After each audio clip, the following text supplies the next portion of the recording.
Brilliant. Welcome to the fourth episode of our series of Zoomcasts and Business Pains, where we will be inviting experts to discuss various aspects of common business pains, what they are, how we can make them better. In fact, it has been quite a long break. Sorry for the delay in having this fourth episode, but I think the summer break took longer than what I was expected. Hello, I am Maria Pombo. I am the founder and one of the consultants at Better Business at Hand.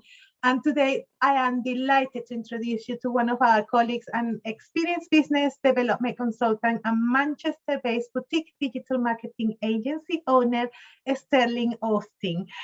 Hi, Stirling. Welcome and a huge thank you for making the time to talk to me today. Really appreciate it. Well, I have known you for some time now, and you are not only a business development consultant and a digital marketing agency owner, but you're also a part-time singer and musician, and a very good one as well, if I may say so. So tell us a little bit more about your digital marketing agency and what drove you to set up and not carry on dancing or singing. Yes. Well, yes, absolutely. Well, I mean, obviously music and singing will always be there. But basically over the last few years, the music business was my main business. And I had been doing my own websites occasionally, for a recruitment business that I had, and also for the music business. And I started doing some international business consultancy for a couple of firms that I was working for. Began to get more interested in the digital side of things, especially from an international perspective, because I spent much of my career abroad. And then when COVID happened, the music business certainly went into hibernation, and the Pixel Executive Agency went into overdrive. Since then, I've been focusing purely on the digital side, and I will do a few gigs in the future, but really web design and digital marketing has sort of taken over my life. It's not a bad thing. No, indeed it isn't, but make sure you send us an invitation for the next gig. I would love to come on here and see you. Well, thanks, Stirling. Today the topic I really like to dissect in the very short period of time that we have is that of digital marketing. And we recently published a blog explaining what digital marketing is, and we pass on some tips on how to boost our digital marketing efforts. All of us, you know, I include myself because I'm also a business owner. And one of my default is I should have spent more time on working on my Zoomcast, but I've been diverted on doing client work. So one must make the time to do your digital marketing plan. So what I would like to know is what will work for a smaller business from your experience. What would you say are the three most common pains for business owners when they try to deal with their online presence? Okay, I would say my three main points. The first thing is to create a site that's unique to your business and speaks to your target market. And that's actually not about web design, really, because for me, before web design comes what is it I'm trying to say online. A website, an online presence is just a digital form of a physical person who's selling your business and presenting your business. So I think you wouldn't send a salesman out on the road without training them and telling them what it is they're trying to say and who they're trying to say it to. And I think making sure that you know exactly who it is and what it is and all those what's and why questions before you build your website is really clear, and that it actually talks to your client. I don't think enough people put as much importance into the planning. The second side of it is getting the site found. That's a big pain because we all hear the terms digital marketing, social media marketing. You can build it and they will come is definitely not true. Are you doing something nationally? Are you doing something locally? Is it a specific target market? So getting your site found, for me, is again not necessarily about digital marketing. It's where are your customers? Where do they hang out? And then let's talk about digital marketing. So for me, the approach in dealing with those pains is to say, let's go back to basics, and to get your site found, I need to know where your clients hang out. And then the third part, and this is an unashamed plug, is that I think choosing a business savvy digital agency is very important. There's a lot of web design digital agencies out there, and a lot of them are very good, and some of them don't know the first thing about business. So if you are building a website for somebody, then for me, again, it's not about design. If you're doing digital marketing for somebody, it's not about how many clicks, how many likes, about how many views you get of a LinkedIn feed. It's about somebody who understands your business. So whoever you deal with, when you talk to your digital agency, think about the business objectives first. And if you've got somebody, a partner, who understands what you're trying to do in the business, and that means they get your business, then you have a better chance of succeeding, because in a way they work for your business rather than just being a contractor. Absolutely. No, that's very useful information to share. Thank you for that, particularly on understanding first your customers, where they hang out, and then get somebody who understands your business as much as you do, to be able to reach those customers. So thank you for that. You're also an advocate of multilingual websites, particularly when trying to enter into a new market. So can you tell us a little bit more about multilingual websites and why businesses, or all businesses, should have one? It's quite interesting now that we're outside Brexit now, and we need to actually Yes, set ourselves further afield. I know. Well, yeah, obviously bringing up the subject of export and, going international can touch a raw nerve sometimes with certain businesses at the moment. But business evolves and people adapt, and international business has and always will be part of business. So the question is, how do you start doing it?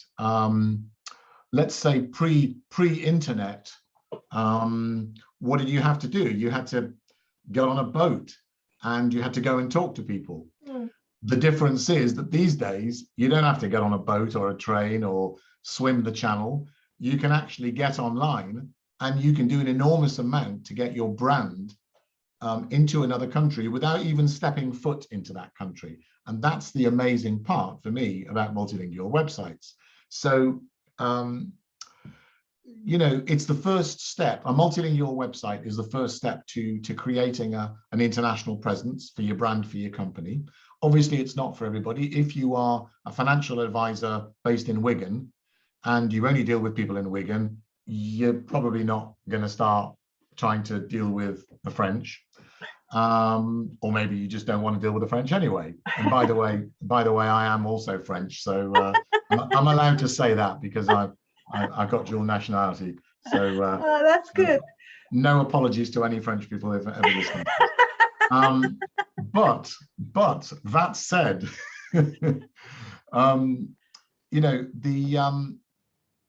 if you localize your online presence when you're an international business, then you give people a chance to find you. It's an affordable step. If you look at an export business and you look at a business and you say, right, how are we going to take the business international? Usually you might think we need to put somebody on the ground, we need to find an agent, etc., etc.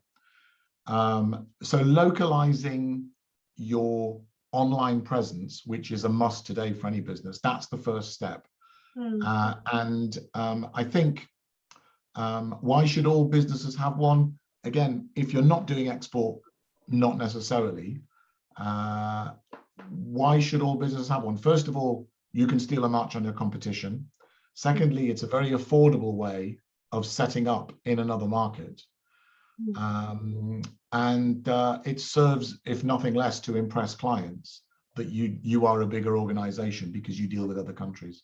Yes, it's interesting because you say you're French. I'm from Venezuela, and of course you speak French, I speak Spanish, and sometimes when I actually do my socials for even for the businesses, Better Business at Hand or Be Rescue, and all I have is some comments from some of my relative in Venezuela saying, why can you not do it in Spanish? And I'm thinking, oh, maybe I should, just so that they catch up with the gossip. But it really shows that you really need to be more, even your families are your better referrals. So it might be a way of actually putting your, what you're doing in a different country and then connect with another country. So I do. One of the things I mean, there's two instances. Either you haven't got an international presence and you could start one. That's obviously the first reason. Yeah. The second reason, which I find a lot, is that a company will already have connections with other countries. So let's say, for example, you have a European patent attorney. So if you look around most European patent attorney sites, the key is in the word European. They say, we are a European patent attorney. Well, if you are, why is your site in English? Well, we deal with British people who want to register their patents in Europe. And I would say to them, okay, so do you have any officers and the other attorneys that you deal with in other countries? Yes, we do. And we'd like to strengthen. Well, why don't you, what are your key markets? France, Germany, Korea. Why don't you put your site in those languages? You can only generate more business for a very low investment. So I think the, the bigger opportunity is for companies that already do business internationally, but they could do more business if they localize their site internationally. So localizing your site means making it local in another language to another market. Oh, that's interesting to hear, because and that leads me to the next question, because practically, if you have a multilingual approach to your website, that will also be part of your marketing strategy. So social media posts that are usually targeted to local will be also on the same style, wouldn't it? So, but just changing the jurisdiction where you will be targeting. So yeah, I think. So well, how should how should small businesses go about it? If they are to export, not only products and services, but if they want to actually enter into a new market and explore the possibility of serving that particular market, how should they go about it? Well, unless they've got an unlimited budget, I would not recommend doing social media in different countries. I actually wouldn't.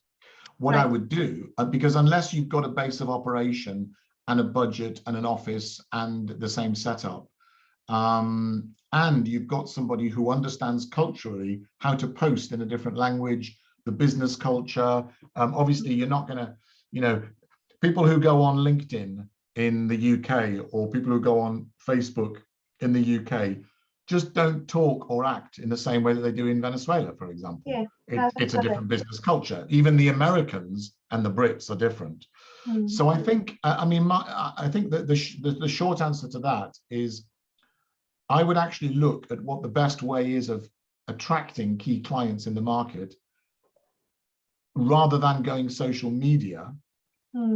I would say, well, again, who are the clients that I'm targeting?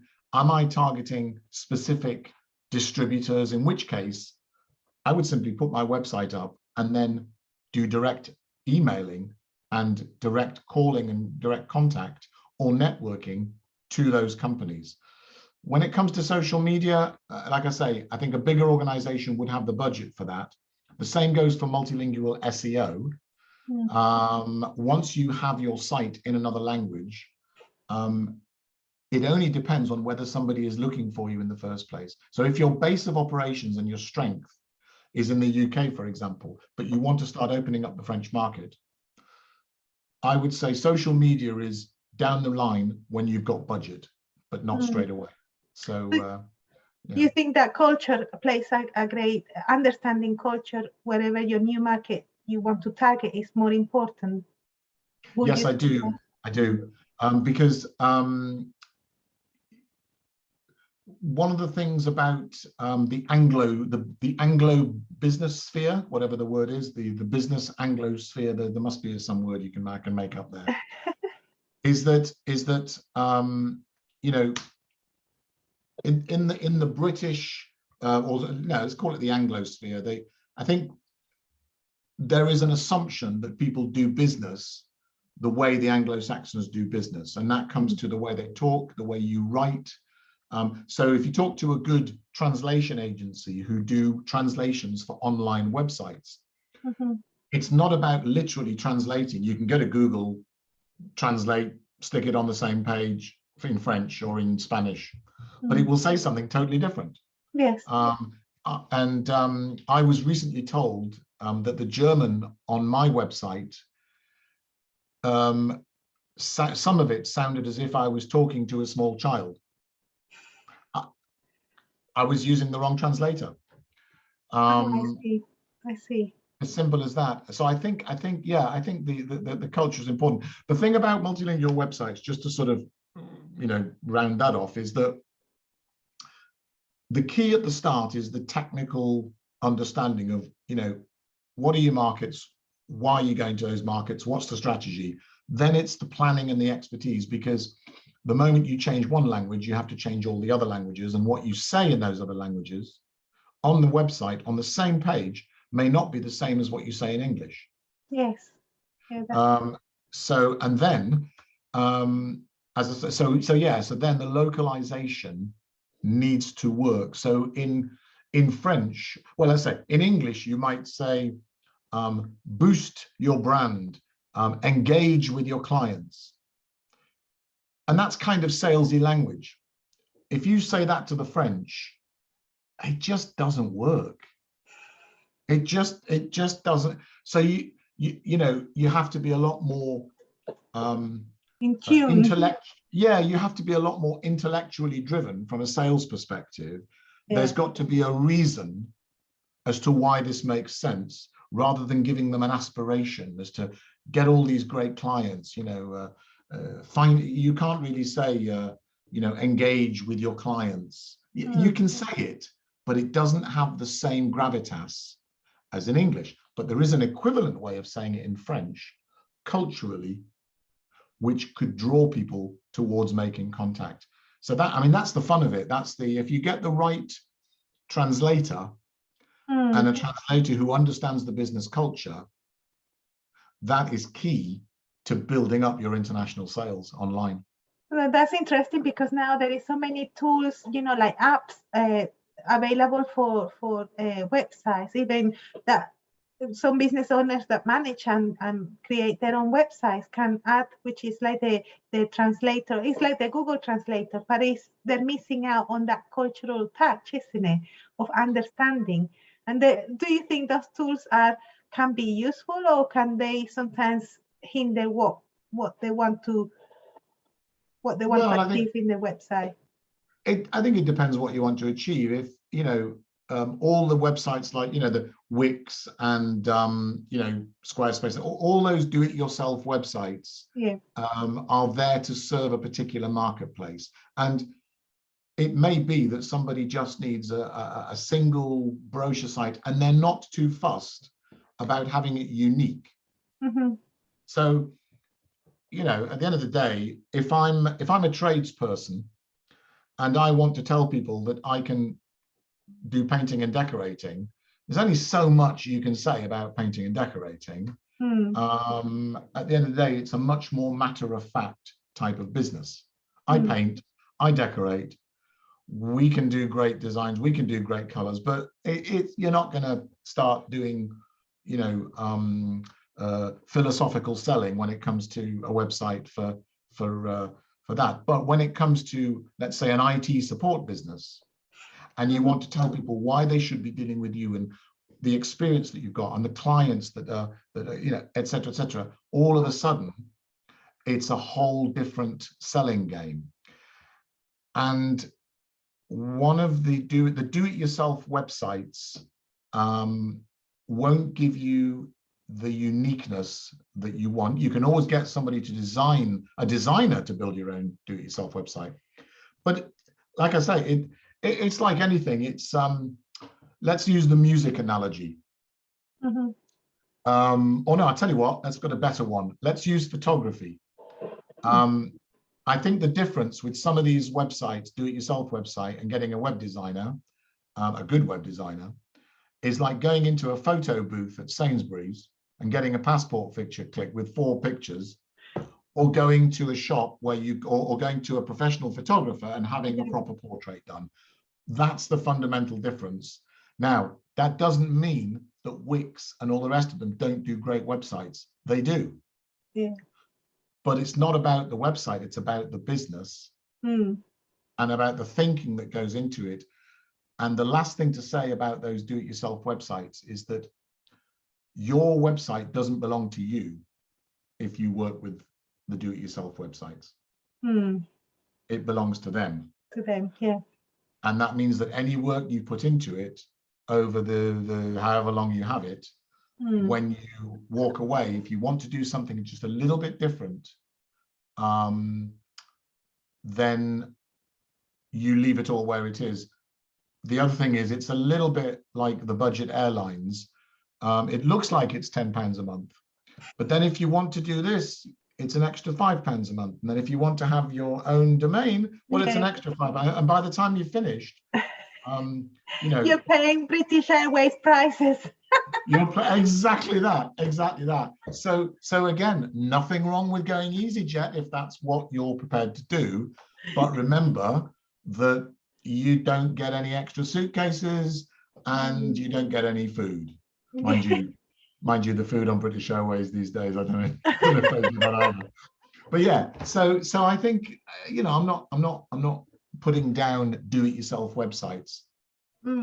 Like anything, you get what you pay for. It's the old thing. It's the old thing, yeah. Well, I think the question is, the hidden sentence of you get what you pay for is make sure you pay the right person for what you want. That is very helpful, very, very useful, Sterling. Well, that's what we're here for as well, just to explain more what we tend to do. So, well, it strikes me very much that every business has its own special way of setting up their digital marketing strategy, from just using social media to multi-channel approach. So what would you say, your one word of wisdom you would like to share with those wanting to get their digital marketing strategy in better shape? My one word of wisdom is why. So everything is why. Why?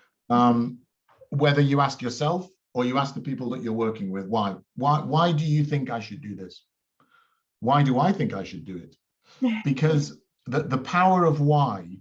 Yes. I once I worked for a PLC many years ago, and when I worked in France, and we used to have a chairman who was he was an interesting character, and I remember him once coming to a quarterly meeting, and the board all descended on our French subsidiary.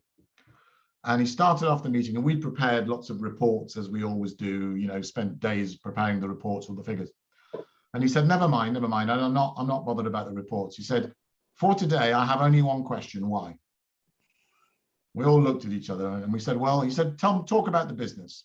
And we said, well, you know, the sales of this particular product line are down. And he went, why? And we said, well, because in the marketplace, the pricing structures have gone down as well. And he said, why? And, you know, after half an hour of this, he drove us absolutely crazy. And I hated him for it at the time. But it was a really good exercise. And he was just laughing. But he just, I mean, he did speak more than one sentence after a while, but he kept on asking why. And what it did was it forced us to really think past what we were, you know, the surface level of what we thought were the problems. So when it comes to digital marketing, I think there's a lot of smoke and mirrors in digital marketing. Right. You know, we will get your site to #1 in Google. We generate results and leads from your website. People can't make those claims. If they do make those claims, then you know what? They should be employed and they should work on commission. what people can do is they can say, we have the knowledge and we understand why you are doing what you're doing, and why we have to do what we are doing, because this is where it will get you. Yeah. So I think the word for me is constantly question. If a client says to me, I think we need to do more SEO, I would say, why? I would say, well, we're not being found. And I'd say, well, why are you not being found? Now, they could say, well, we're not doing SEO. And I'd say, yeah, but maybe nobody's looking for you. Yes. Maybe that's the problem. It's breaking down the why. No, it kind of remind me of the counsel you gave me just before we have our conversation. Why have I not been found? Yeah, why am I not being found? And it may be nothing to do with digital marketing. Yes. But if you say, well, the reason why we're not being found is because maybe the products that we have, I'm making this up, but the products that we have on the front of the website are too generic. Maybe what we should do is go in with products which are more specific to a particular side of the market, and then maybe there's different ways of doing things. I think the why,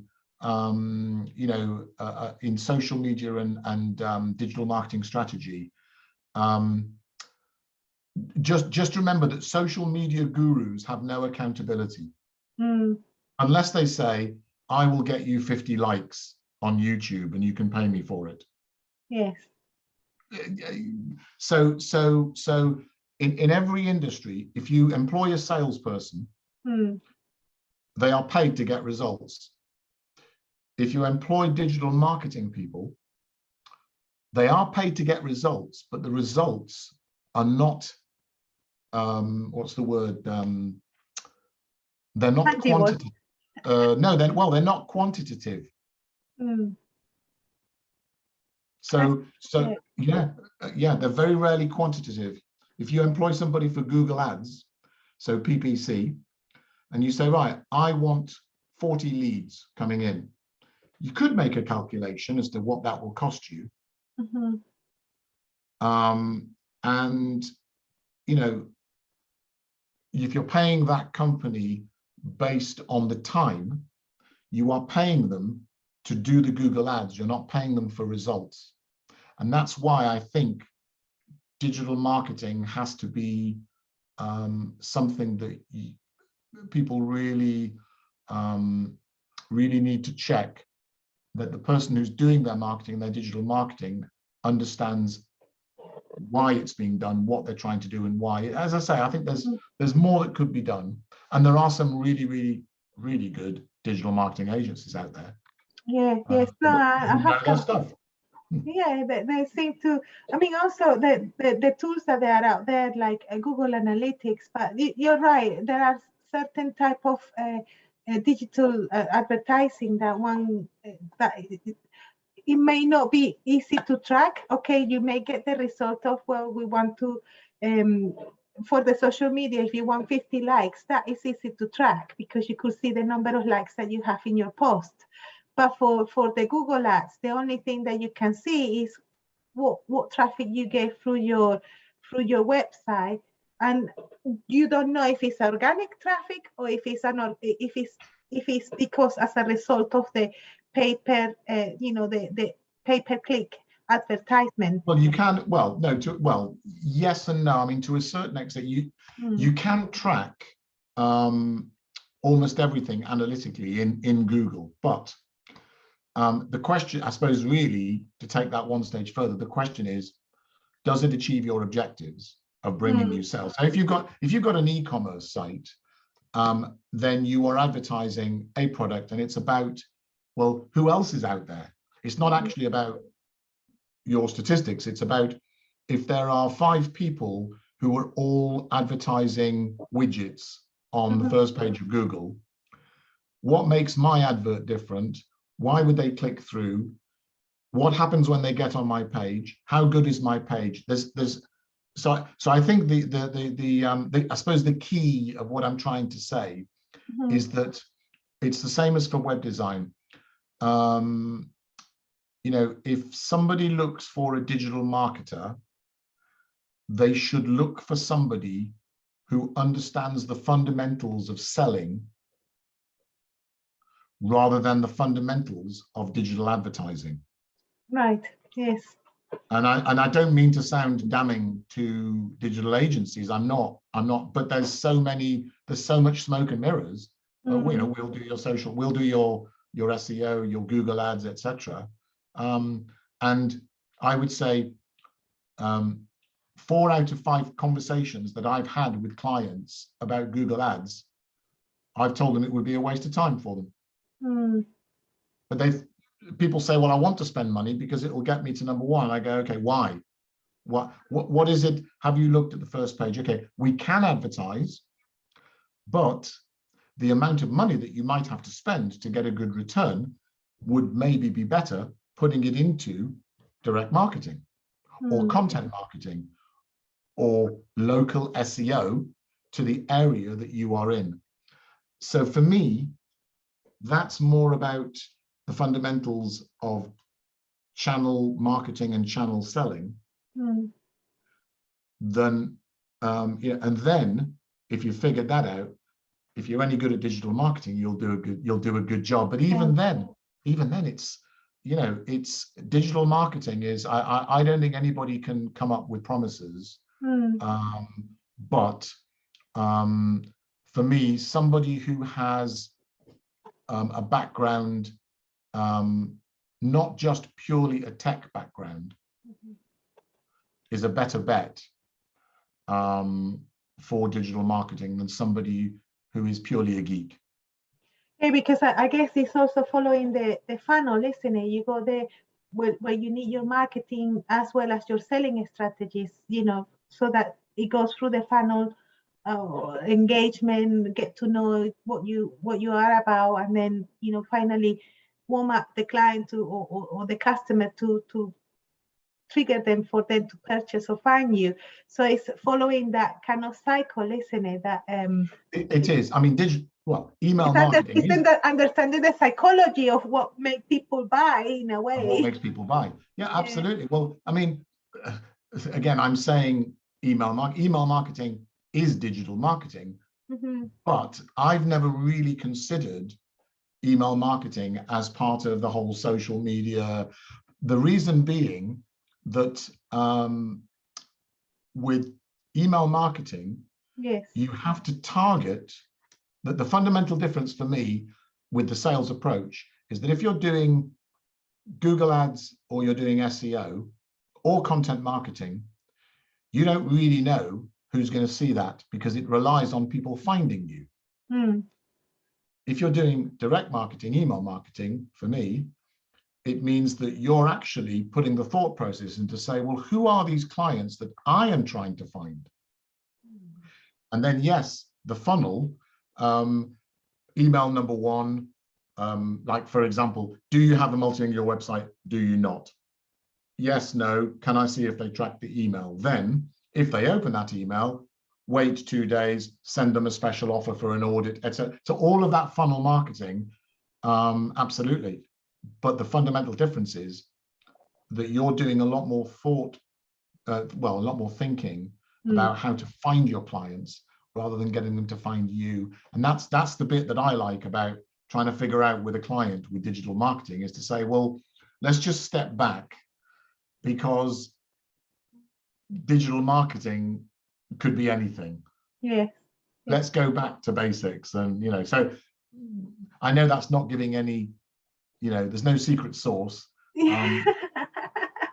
Well, it's just the secret sauce is just keep analyzing what you know, what your whys practically, isn't it? Because once that you understand your whys, you know how to target, you know, how your those whys will actually fit with your customers' needs and your customers' wants as well, isn't it? Because it's all down to. I think, absolutely. And I think also, you know, the whole why. I mean, you know, it's very easy to get tied up in the theories of marketing, but I mean, I have the same thing for my business, which is, who are my target clients?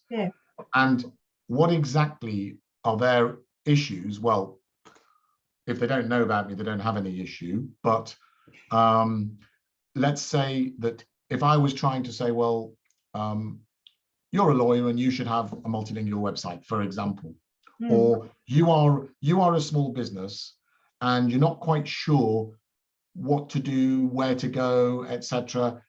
Okay, so you've got in one case you've got the problem. In the other one, the multilingual, you don't know you've got a problem. Yes.